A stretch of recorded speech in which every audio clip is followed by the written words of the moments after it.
कहानी की शुरुआत होती है जब 2000 में अमेरिकन साइंटिस्ट अपने कोरियन स्टूडेंट से कुछ टॉक्सिक केमिकल फेंकने को बोलता है जो आगे जाकर हैन नदी में मिलने वाले हैं, जिसका असर हमें कुछ टाइम बाद हैन नदी में देखने को मिलता है, जहां कुछ लोगों को अजीब सा कीड़ा दिखता है जिसे छूने पर उन्हें करंट लगता है। अब आते हैं 2006 में, जहां हमको पार्क फैमिली दिखाई जाती है जिनका एक फूड स्टॉल है जो हैन नदी के पास ही है। इस फूड स्टॉल को ही बोंग अपने आलसी बेटे गैंग के साथ चलाता है। गैंग की एक बेटी है हिंसियो जो अभी स्कूल की पेरेंट्स मीटिंग में से आ रही है, जिसको उसने अपने चाचा नामिल के साथ अटेंड करा है। हिंसियो आकर अपनी आंटी का, या हम बुआ भी कह सकते हैं, जिसका नाम नैमजू है, उसका आर्चरी मैच देख रही होती है। नैमजू नेशनल लेवल प्लेयर है। इतने में ही बोंग अपने बेटे गैंग को फूड सर्व करने के लिए भेज देता है। गैंग जब कस्टमर को फूड देने जा रहा होता है, वो देखता है कि कई लोग ब्रिज को देख रहे हैं जहाँ पर एक बड़ा और अजीब सा मॉन्स्टर उल्टा लटका हुआ है, और कुछ देर बाद वो पानी में गिर जाता है।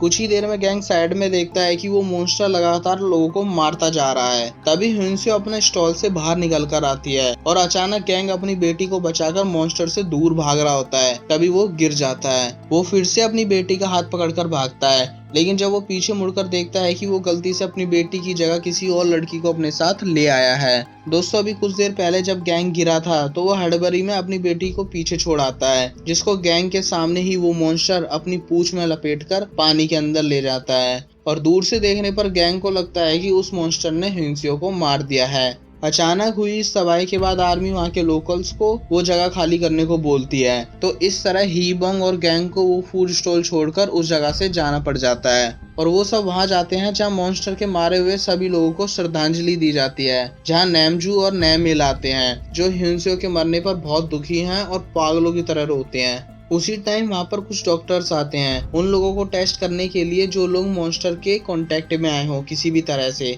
तभी गैंग गलती से ये कह देता है कि उस खतरनाक मॉन्स्टर का खून उसके चेहरे पर गिरा था, जिस कारण पार्क फैमिली को हॉस्पिटल में ले जाकर क्वारंटाइन करा जाता है ताकि अगर कोई वायरस या इन्फेक्शन है तो वो फैल ना जाए। रात में गैंग के पास हिंसियो का फोन आता है जो उसे मदद के लिए बुला रही है। गैंग को बस इतना सुनाई देता है कि वो एक बड़े से सीवर में है और सिग्नल लॉस्ट, फोन कट हो जाता है। असल में हिंसियो जिंदा है और वो मॉन्स्टर उसे हैन नदी के पास एक बड़े से सीवर में ले आया है, जहाँ वो और लोगों को भी लाकर इकट्ठा कर रहा है।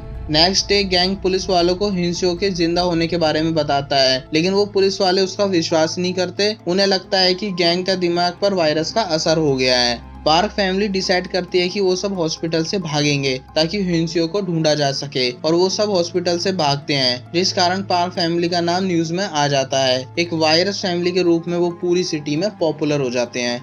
काफी पुलिस वालों से बचने के बाद वो चारों हैन नदी के उस रिस्ट्रिक्टेड एरिया तक पहुंच जाते हैं जहां लास्ट बार मॉन्स्टर को देखा गया था, और वो काफी देर तक हिंसियो को सीवर टनल में ढूंढना शुरू करते हैं, लेकिन काफी देर ढूंढने के बाद भी वो नहीं मिलती। उस सीवर टनल में दो लोग और हैं, सेजिन और सेजू, जिनके पास रहने के लिए घर नहीं है और उन्हें भूख भी लगती है। इसलिए वो दोनों हैन नदी के पास पार्क फैमिली के फूड स्टॉल पर जाकर खाना इकट्ठा करते हैं। लेकिन खाना ले जाने के बाद जब वो दोनों स्टॉल से बाहर आते हैं तो वो मॉन्स्टर उन दोनों को उठाकर ले जाता है। हिंसियो को ढूंढने के बाद जो उन्हें मिल नहीं पाई है, पार्क फैमिली अपने स्टॉल पर आती है और कुछ खाना खाती है, क्योंकि उन्होंने काफी दिनों से कुछ भी नहीं खाया है। और यहाँ सीवर में हिंसियो देखती है कि वो मॉन्स्टर दो और लोगों को लेकर आया है, जिसमें से एक मर चुका है और एक जिंदा है। ये वही दोनों होमलेस ब्रदर थे जिन्होंने उसी के स्टॉल से खाना खाया था।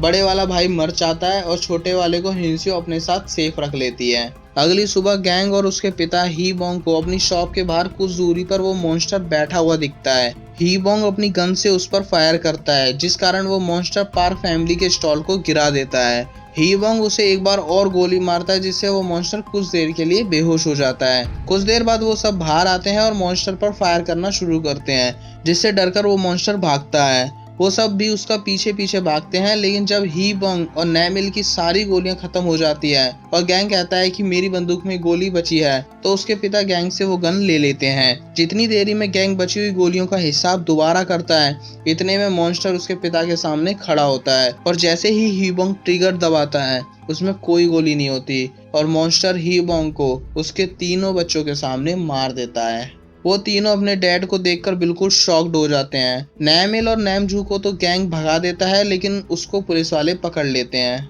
नैमजू और नैमिल अब अलग अलग हो जाते हैं क्योंकि अब पुलिस उन्हीं दोनों को ढूंढ रही है और वो नहीं चाहते कि जब एक पकड़ा जाए तो दूसरा भी उसकी वजह से फंस जाए। नैमिल अपने एक पुराने दोस्त से मिलने जाता है जो उसकी हिंसियो की एग्जैक्ट लोकेशन पता करने में मदद करता है उसके फोन कॉल के रिकॉर्ड्स के जरिए। लेकिन उस दोस्त ने नैमिल को पकड़वाने का सारा जुगाड़ पहले से ही कर रखा होता है, उसने पहले ही पुलिस बुला रखी होती है अपने ऑफिस में। जैसे ही पुलिस वाले उसे पकड़ने के लिए आते हैं वो कंप्यूटर की पावर केबल के थ्रू शॉर्ट सर्किट कर देता है और अंधेरे में पुलिस वालों से बचकर भागकर एक पुल के नीचे छिप जाता है और पुल के नीचे से अपनी बहन नैमजू को हिंसियो की एग्जैक्ट लोकेशन भेज देता है। अगले दिन नैमजू नैमिल की बताई लोकेशन पर आर्मी वालों से बचकर जाती है और जब उसे वो टनल मिल जाती है तो वो गैंग को भी टनल की लोकेशन फोन कर बता देती है। नैमजू हिंस से तो नहीं लेकिन उस मॉन्स्टर से मिल लेती है जो उसे ऐसी जगह उठाकर फेंक देता है जहां वो मॉन्स्टर भी नैमजू तक नहीं पहुंच सकता। और यहाँ गैंग पर डॉक्टर अलग अलग तरह के ट्रीटमेंट करते हैं। वो उन्हें समझाने की काफी कोशिश करता है कि उसे अपनी बेटी को बचाना है, उसे जाने दे, लेकिन कोई भी उसकी बात नहीं सुनता, जिस कारण वो गुस्से में आकर एक नर्स पर इंजेक्शन रख सबको डराकर वहाँ से भाग जाता है। यहाँ हिंसियो कपड़ों की रस्सी बनाकर सीजू के साथ भागने की कोशिश करती है लेकिन वो भाग नहीं पाती क्योंकि वो मॉन्स्टर वापस आ जाता है और हिंसियो सीजू के साथ टनल के अंदर एक छोटी सी जगह है वहाँ छिप जाती है, वहाँ पर वो मॉन्स्टर नहीं पहुँच सकता। इधर नैमिल को पुल के नीचे एक होमलेस पर्सन मिलता है जो उसकी मदद करने को तैयार हो जाता है मॉन्स्टर को मारने के लिए। वो दोनों मिलकर काफी सारे बोतल बम बना लेते हैं और पहुंच जाते हैं हैन नदी के पास। यहाँ गैंग भी नैमजू की बताई टनल में जाता है लेकिन वहाँ उसे लोगों की हड्डियों के अलावा कुछ नहीं मिलता। जी हाँ दोस्तों, अब हिंसियो और सीजो वो भी वहाँ से गायब हो चुके हैं। इतने में नैमजू भी उस जगह से निकल जाती है जहां वो लास्ट टाइम गिर गई थी। तभी गैंग भी उसके पास आ जाता है और वो दोनों मॉन्स्टर का पीछा करते हैं। मॉन्स्टर लोगों की भीड़ पर अटैक कर देता है लेकिन इस बार आर्मी वालों के पास मॉन्स्टर के लिए बायोलॉजिकल वेपन है जिसका नाम है एजेंट येलो। जैसे ही मॉन्स्टर एजेंट येलो के नीचे आता है वो एक टॉक्सिक केमिकल या गैस मॉन्स्टर पर छोड़ देते हैं जिससे मॉन्स्टर कुछ देर के लिए अनकॉन्शियस हो जाता है। इसी दौरान गैंग उस मॉन्स्टर के मुंह में देखता है जहां से उसकी बेटी हिंसियो का हाथ बाहर निकल रहा है। वो हाथ को पकड़कर अपनी बेटी को मॉन्स्टर के मुंह में से बाहर निकाल लेता है और हिंसियो के साथ सीजो, जिसे हिंसियो ने ही कसकर पकड़ रखा है, वो भी बाहर आ जाता है। सीजो तो जिंदा बच जाता है लेकिन अनफॉर्चुनेटली हिंसियो दम घुटने की वजह से मर जाती है।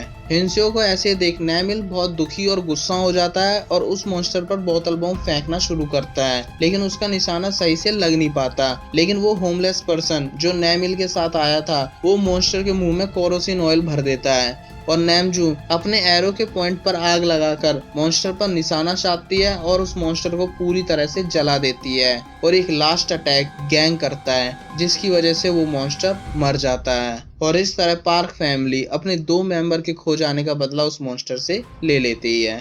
कुछ दिनों बाद जब सब कुछ ठीक हो चुका है गैंग अपने डैड के फूड स्टॉल पर बैठा है और उसने सीजो को अडॉप्ट कर लिया है। तभी उसे लगता है कि कोई नदी से आ रहा है। वो अपनी गन पकड़ता है लेकिन वो उसका एक वहम होता है और वो टीवी को बंद करता है जिस पर सिर्फ झूठी और मिसलीडिंग खबर दिखाई जा रही है और सीजो के साथ अपना डिनर एंजॉय करता है।